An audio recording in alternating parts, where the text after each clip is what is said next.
Ministre d'État. Ministre d'État. Ministre de la République. Koimobali. Makati Bitumba. Mibali yo bakoyeko bunda Bitumba pe balonga baza rebele te. Bitumba motindo yo. Pe lombe opimi ministre d'État. Maboko makasi pona kilo nombo.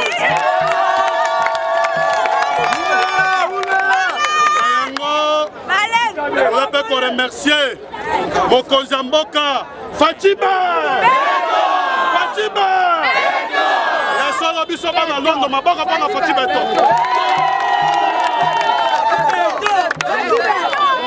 Mama mboka. Awa totondi ebele. Bakwana bakwa bato batondi ebele pona kolanda mona mboka. Les grosses baleines. Koimobali, Gilondo Mboyo, Aswana na motema pour réagir.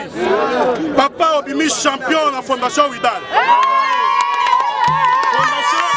Fondation Widal et Obimi champion de la République. Yango est 10 millions na kati ya gouvernement. Gilondo sala ndengo salaka.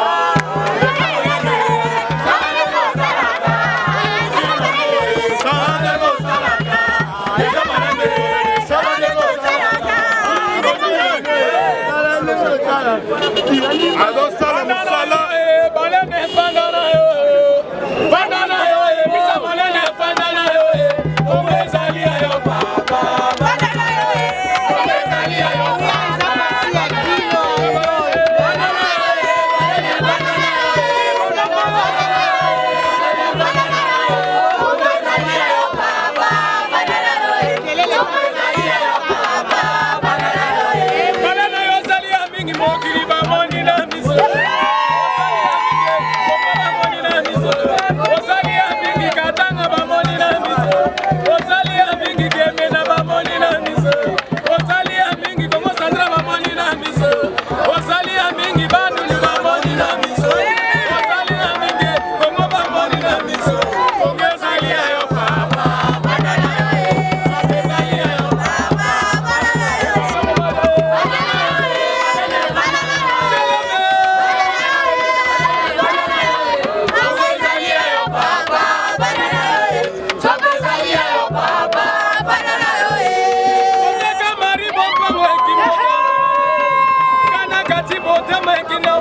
topesi mbote mingi ya sengo mwana atomboli biso.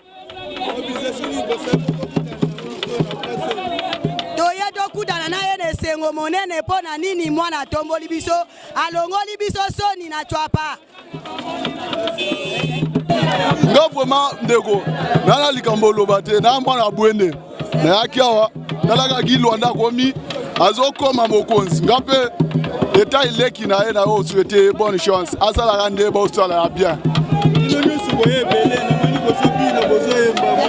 Yala ese otwana ngo eleki kutu o mbabota rai na famille na biso to lese o mo makasi gilwanda wana abako maboye makamba sali kuna na mboka kuna na yo kaka na sangwa mezo sala bien a continuer ko sala ka bongo ti suka na a changer ngote a continuer ka bongo a bo sala ka biso ba chaîne te biso ba chaîne étudiant tozo sambo biso ba chaîne étudiant to sambo e kotango équipe papa tulo nanga kotango équipe papa tulo nanga to sepeli makasi jeune ba jeune abokungu ba jeune fille ba jeune garçon ba maman makambo na to mona te Équateur na to zwa ngote en tout cas pendant na sepeli makasi pona maître Gilwanda ye moko en tout cas mona muka bundina mikolo alongi pona nga na sepeli kotango équipe papa tulo nanga ona ngina loba ya mwana.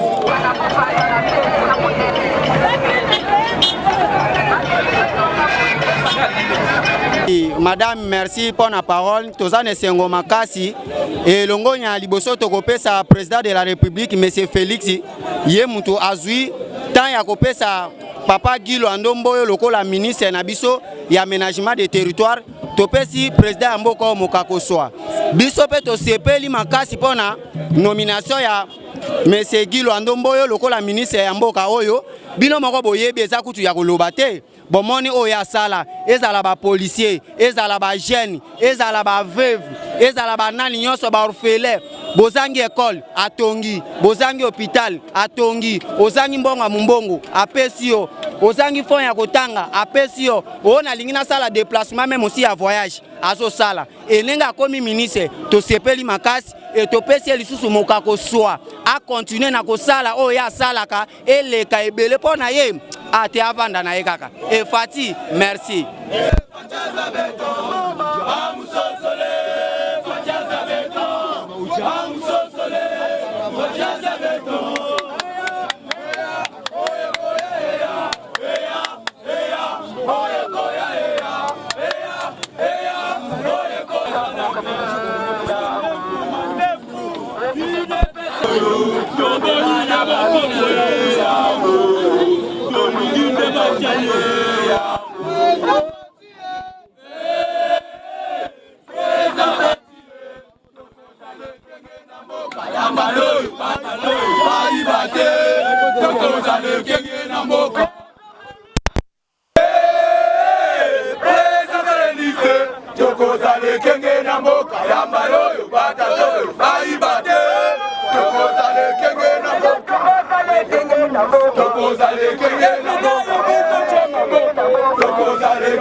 Bonjour messieurs les journalistes.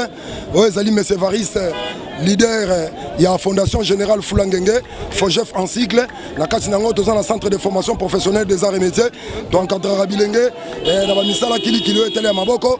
Et puis, combattant à première ère, combattant à Tongo, la Katina IDPS, na Boynet au Télémi, Mokola Lelo, pour nous soutenir son Excellence, monsieur le Président Fachi Beton, président de la République, magistrat suprême de la justice, commandant suprême des forces armées congolaises, et puis garant de bon fonctionnement des institutions de la République, président autonome.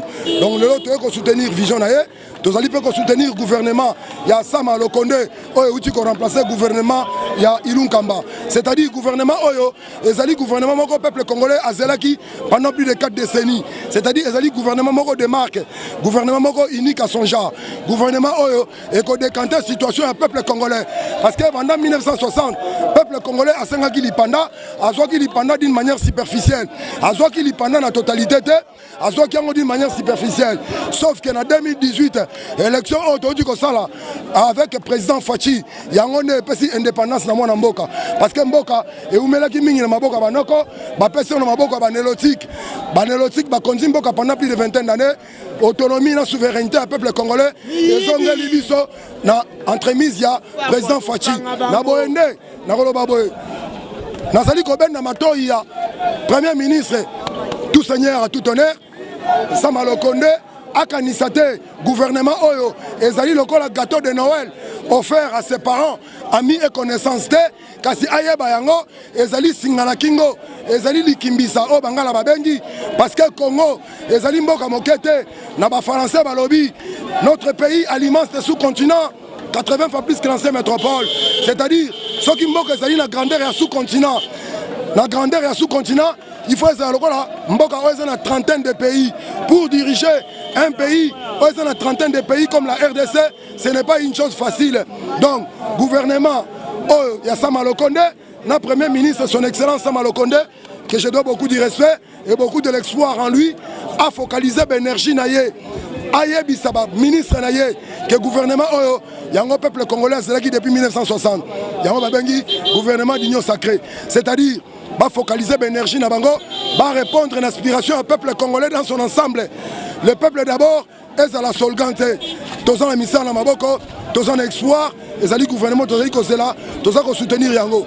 Hier mon premier ministre, naza koloba en tant que souverain primaire, nga inde patron et institution, na tellement pour na koloba moi na nga musala, na ba na nga misala, Sama Lokonde na gouvernement na ye, que nga patron na lobby dans son premier jour.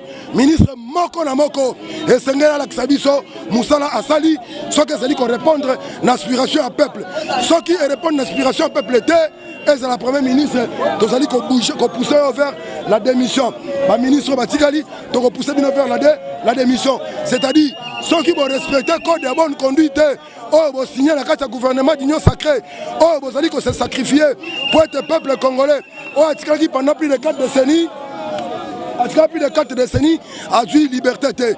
Aujourd'hui, tu as eu indépendance, souveraineté, légitimité à peuple congolais. Gouvernement Oesala Moussala, Ndenge Sengali, pour Solgan, le peuple d'abord, et tu as la Solgante, et la Tanzoto, et la Taposo. Peuple congolais, c'est là, à un pouvoir d'achat. À côté Zando, Zando Rico, le Caliben à la Molaïde, Libengande, Sengali, le Kazan de la Mo, la Molaï, alors la Boende, Tolobina Bango, Bokeba. Tous en pouvoir. Tous en opposition, tous en Sima Ichef, Salam Moussala.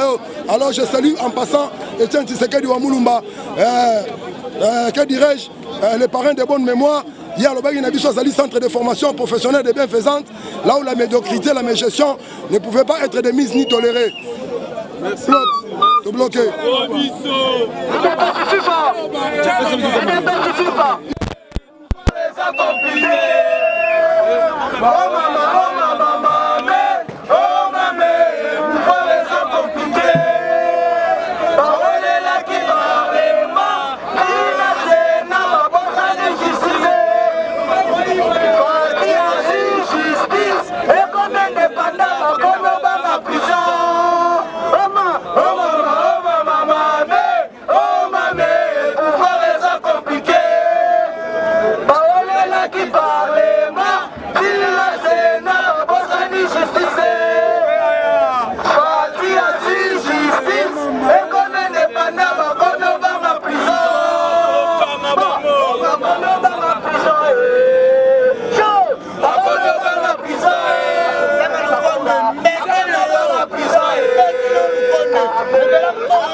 Opposition peut pas pour ça le 37 ans.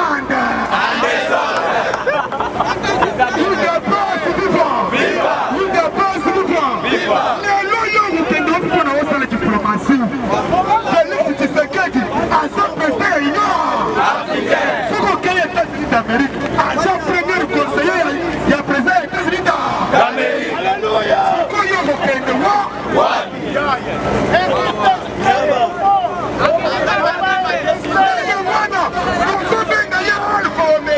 c'est-à-dire que les gens présents dans l'opposition, pas la majorité. On constate la marche au Colemba. Nous voulons ça dans l'opposition. Au niveau de l'exécution, il dépasse ni.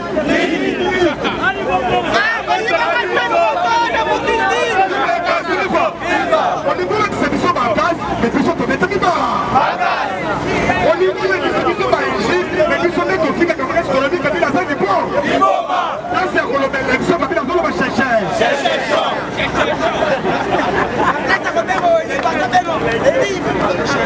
Une capacité prière.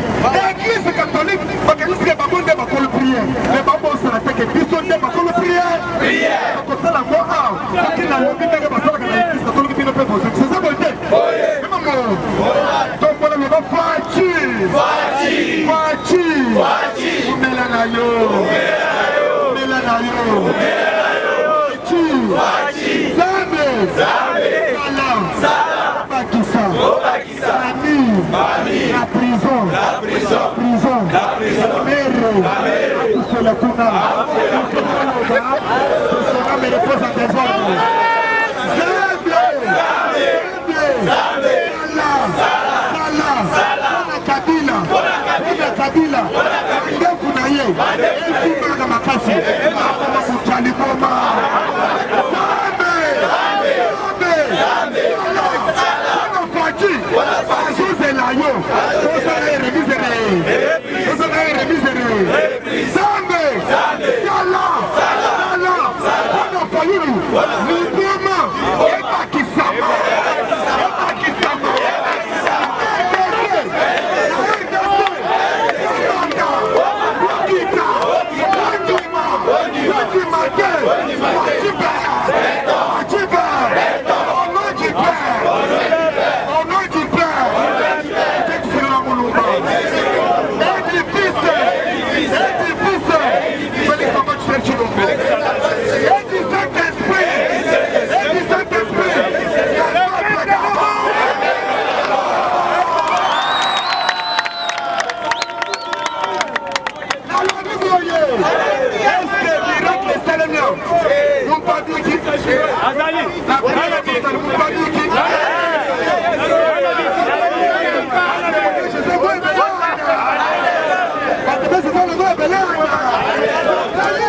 Progresso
libanda esengeli abima na tirage odire kaza mwana si soki abimi kaka na costume na ye parfait ya chef nakobetama makasi esengeli babima na bashache ya boudin odire wana koteka boudin mais soki ke abimi na kaza na ye akobetama parce base nde eza awa biso nde bato tolobaki Félix aretre signature tolobi avec usa mashi tokende oza ata bomati Félix akobima président biso nde bato topesaki ye mokonzi ya nde koyo koboetaka na yo mama na yo biso bato tolobaki avant que Tshisekedi héros national Félix chef de l'état tolobi lisusu toza na vote te na 10 millions.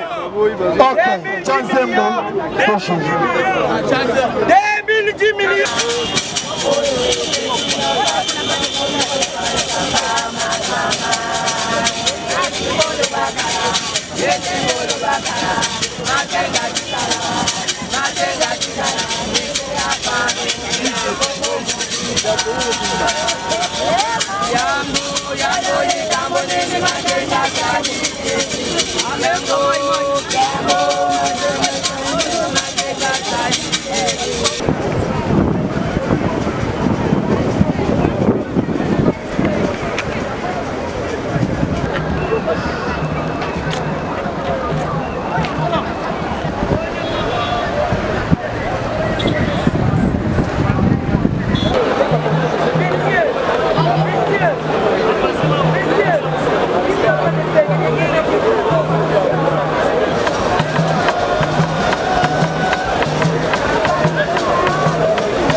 Merci beaucoup. Je disais que je suis Rodolphe Osomuna, étudiant à la faculté de droit, 2e année de licence, à l'université de Kinshasa, bien sûr. Votre présence ici avec la mobilisation de plusieurs personnes, c'est quoi? Bon, ici nous sommes venus soutenir notre frère et soutenir l'entièreté du gouvernement. Parce que nous avons l'impression que ce gouvernement nous laisse croire ou nous fait asseoir notre conviction que quelque chose peut changer à la République démocratique du Congo. Nous sommes en premier lieu venus soutenir notre papa Daniel Asselo, qui a été élevé au rang de vice-premier ministre, ministre de l'Intérieur, et remercier dans la même occasion le président de la République et le premier ministre de leur choix à l'égard de notre papa. Qu'est-ce qui vous a plus motivé pour mobiliser beaucoup plus de gens comme ça et venir les amener ici? Voilà, ce qui m'a personnellement mobilisé, c'est que j'ai fait un peu l'analyse. Je suis venu à une conclusion selon laquelle ce nouveau gouvernement a un peu de l'espérance. Donc nous pouvons espérer par ce nouveau gouvernement. Alors ma propre conviction m'a conduit à convaincre aussi les autres à ce qu'on vienne ici nombrer, soutenir le nouveau gouvernement. Alors si vous avez un dernier message ou une proposition pour le gouvernement? D'accord, merci beaucoup. Je ne peux pas manquer un message à lancer au gouvernement. Alors, mon tout premier message, c'est que le gouvernement se serve de l'expérience échouée des gouvernements passés. Alors, nous demandons à ce que ce gouvernement se serve de l'expérience échouée du gouvernement passé pour ne serait-ce qu'apporter en plus si c'est qu'eux n'ont pas fait. Donc c'est le premier conseil. Le dernier conseil, c'est que nous demandons et nous interpellons au gouvernement que les charges publiques sont des charges publiques. Alors ils vont tirer beaucoup d'attention lorsqu'ils sont en train de gérer les affaires publiques et le gérer dans la transparence.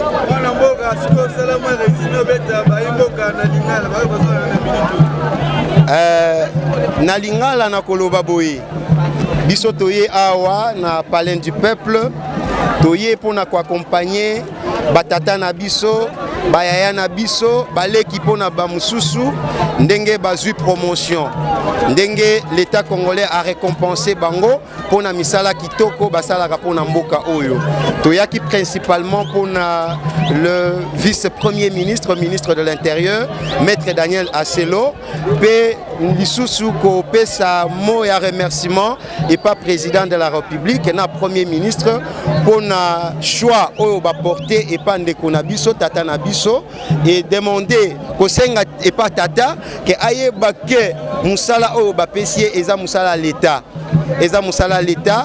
ce qui est a réussir kosala musala wana ezate pona bolamu na ye kaka mais pona bolamu ya République démocratique du Congo.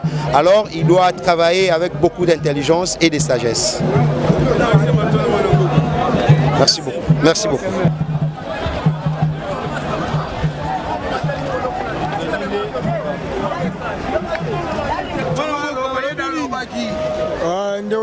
Bonjour, monsieur le journaliste d'abord.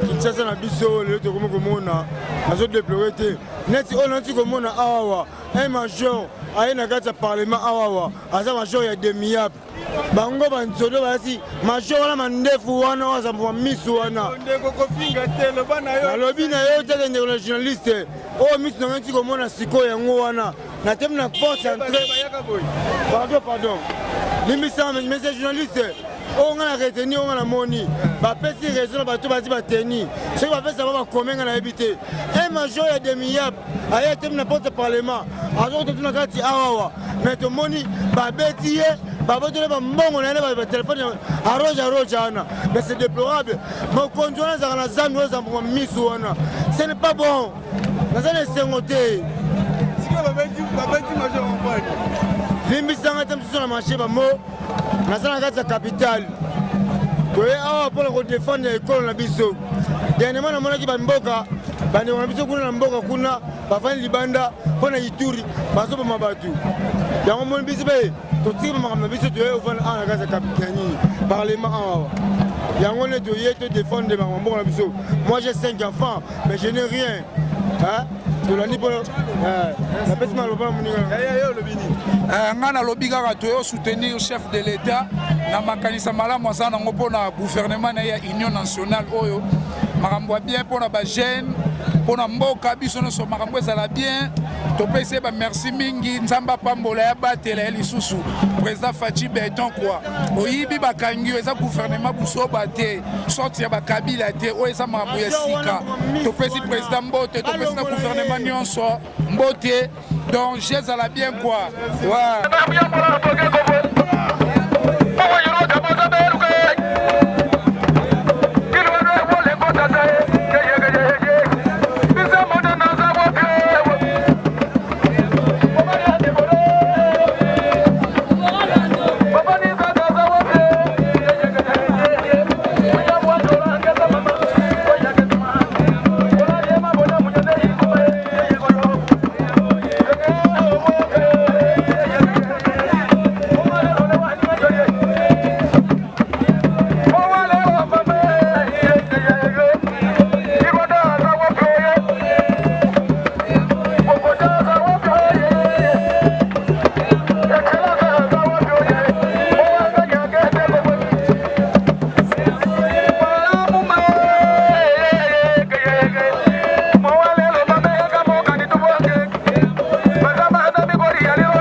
Gracias.